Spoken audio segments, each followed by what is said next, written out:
Hello everyone, this is Raphael Ray. Today is November 8, 2021. This past Saturday, I was coming home from a grocery store, and at the intersection there was this woman in a scooter wearing an American flag cap, and she asked me, "Would you like something to eat?" And I said no.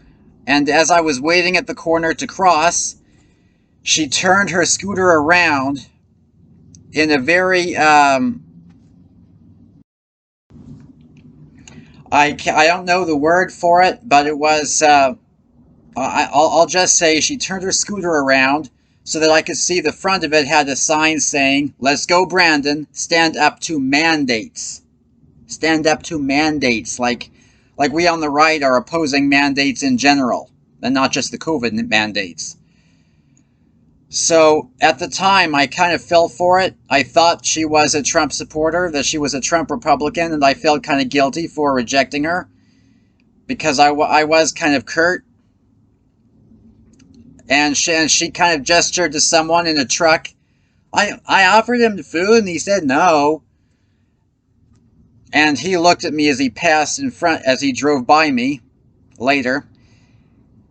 And later I figured out, for her to have been acting like that, she must have been a Democrat infiltrator, because they do tend to state things that we don't actually say.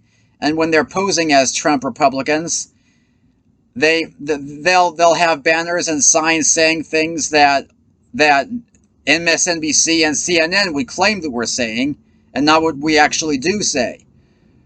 So she must have been a left-winger who was posing as a Trump conservative, a Trump supporter, basically to fool me, because she was there at just the right time, and it did say stand up to mandates when we're not actually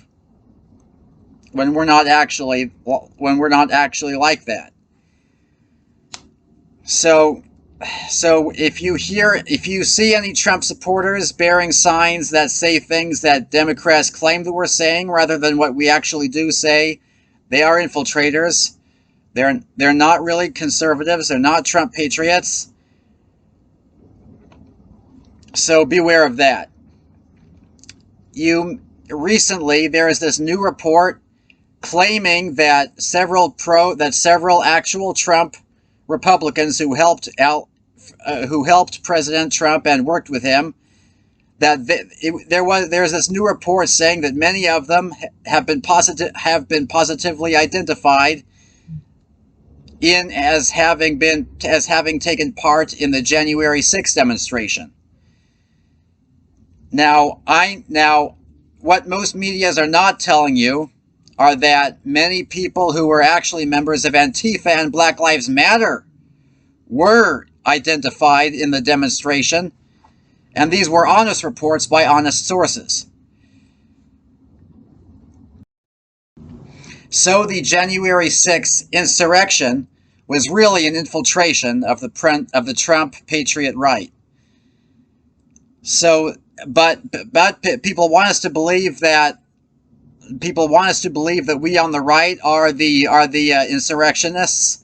So they're coming out with false reports naming actual Trump Republican names, claiming that they were in the demonstration. That's a lie too, and you should know not to believe it. There you go.